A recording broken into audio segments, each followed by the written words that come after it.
the effort that ultimately became the UAP Task Force. This new program was much bigger than ATIP ever was. Our mission was to detect, analyze, and catalog UAPs that pose a threat to U.S. national security. I had hand-picked members from all 16 agencies of the intelligence community.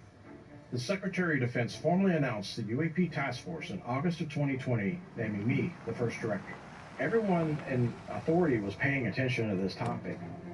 One very distinctive moment for me was briefing then Secretary of Treasury Steve Mnuchin. I got through my briefing, and at the end of the brief, he sat back in his chair, and he said, "You know, Jay, you may wonder why I asked for this briefing." Hey, baby, what's up? And he said, "What are the economic impacts of the president going to the microphone and telling the world we're not alone?"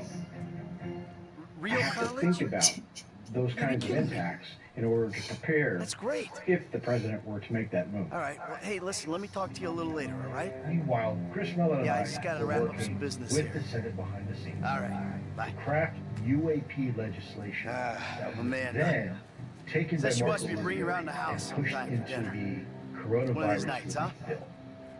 When President Trump I don't know signed what this I did legislation to deserve into this law, motherfucking luck. it then Got my forced kids the back, Pentagon and the wife, UAP Task Force job that I to love. provide written reports I made it. to Congress, both We made it. classified and unclassified. You and me, bro. The long-awaited Pentagon report on UFOs has finally been released. The Director of National Intelligence just a few days ago released a new report on 144 sightings. When we talk about sightings, we're talking about objects that have been seen by Navy or Air Force pilots or have been picked up by satellite imagery. Frankly, there are a lot more sightings than have been made public. The report clarifies You came here that to most fucking incidents clip over me? the past 2 decades You? are not from the U.S. military or other advanced U.S. government technology. So the issue now is, why are they here, where are they coming from, and what is the technology behind these flights that they're observing? As noisy as that first unclassified report was, it barely scratched the surface. The few elected officials that actually got to read the classified version of the report, it really opened their eyes to the We really going on a train track? There's enough obvious evidence here that we need to take this seriously, not downplay it. I don't believe they're coming from foreign adversaries. If they were, why, that would suggest that they have a technology which is in a whole different sphere than anything we understand. And frankly, China and Russia just aren't there. And either by the way, they take trillions of galaxies out there, so who knows, they might be out somewhere else.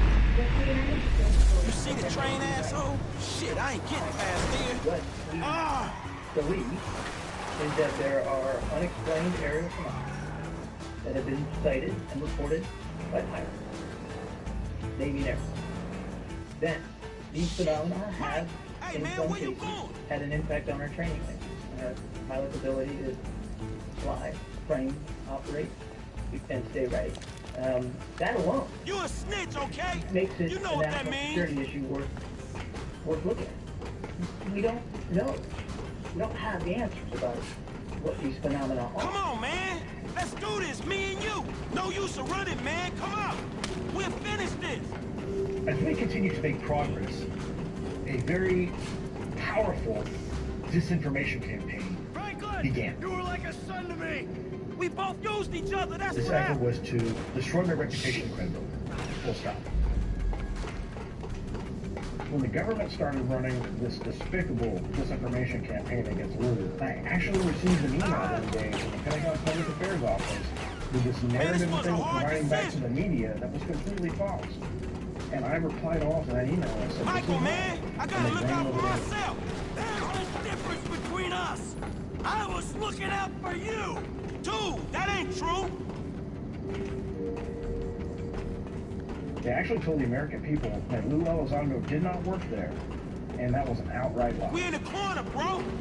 This'll get me out. My family, I suffer greatly from. All you have in your life is really your credibility and your word. It's heartbreaking. If there was another way, man, you going up there, huh? They don't want anybody that's based on facts being involved in this. So what do? They go online and try to belittle Elizondo and me and everybody else that's trying to do it a scientific way. You met my wife and kids. As hard as it was, I You're was still gonna being privately die here, you someone prick. related I can to promise continue you fighting. that. And so that gave me the motivation to continue to press forward, and the fire that we started continued to spread. After decades of public denial, the Pentagon now admits there's something out there, and the U.S. Senate wants to know what it is. UFOs, unidentified flying objects, are real. The government has already stated for the record that they're real. I'm not telling you that. The United States government believes that. There's footage and records of objects in the skies that we don't know exactly what they are. What's your viewpoint on what these objects that seem to defy all laws of physics are? Well, first of all, that's a legitimate question. There are lots of mysteries out there. It should keep us humble. There's a lot of stuff we don't know. There have been sightings all over the world, and when we talk about sightings, the other thing I will tell you is it's not just a pilot or just a satellite or some intelligence collection. Usually we have multiple sensors that are picking up these things. There's always the question of, is there something else that we simply do not understand that might come extraterrestrial? I think it's presumptuous narrative to believe that there's no other form of life anywhere in the entire universe. Well, I've seen some of those videos, and I must tell you, those videos are eyebrow raising, and might in fact be some type of phenomenon that is the result of something. I don't want to kill him, man. I'm gonna pretend like Man, I'm sorry. I can't hold on much longer. I'm sorry. I never wanted to kill Michael. We don't know if the non-human intelligence that is already here is exclusively extraterrestrial, or perhaps some sort of... Michael has the funny... Trevor's is just sad. He burns alive. Time travel, maybe they're time travelers, even some sort of proto-human that somehow branched off from the human family tree long ago and is as natural to this planet as we are. Some ancient civilization. Look, I was just calling to see how you was doing, dog. Maybe we can hang out or something. We've heard testimonials from pilots as well as civilians from different countries having seen things come from the ocean. He goes running to Lamar, yeah, after he kills his best friend. They aren't rockets, they aren't aircraft or submarines. These are otherworldly things that are performing maneuvers that haven't been seen. In fact, we have tracked UAP underwater going at speeds in excess of several hundred miles an hour, but without the associated signatures. I retired as the oceanographer of the Navy, being the senior advisor for the Chief of Naval Operations in the Pentagon. Our knowledge of the ocean's rather limited. We haven't even explored 80% of the ocean volume. We have mapped the surface of Mars and the Moon to a higher resolution than the Earth's seafloor. Is it possible that whatever we're seeing isn't from out there, it's from down there? Are we looking at an entire world underneath the water? I think it's very safe to say that with so much of the ocean volume unexplored and the seafloor unmapped, that if any intelligence were to arrive here and not want to be detected, it would stay in the ocean. All these possibilities could come with different intentions and motivations. Whoever it is, they're here. And they're operating here. And they have been operating here for a long time.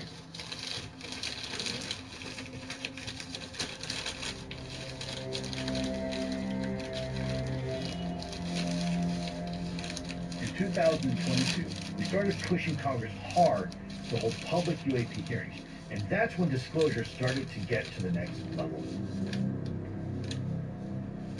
The House panel is holding a public hearing on mysterious flying objects. The chairman of the House Intelligence Committee describes this as one of the great mysteries of our time, and it's a big day for all of these people who have spent so many years pushing for more transparency into this topic. Out of everything in Congress and everything happening currently in our country and world right now, the UAP topic has been one of the only topics that's received this level of bipartisan support. It's just not an issue, at least as of yet, in this country that lends itself to some sort of partisan or ideological divide. Democrats and Republicans who just want to understand what's going on.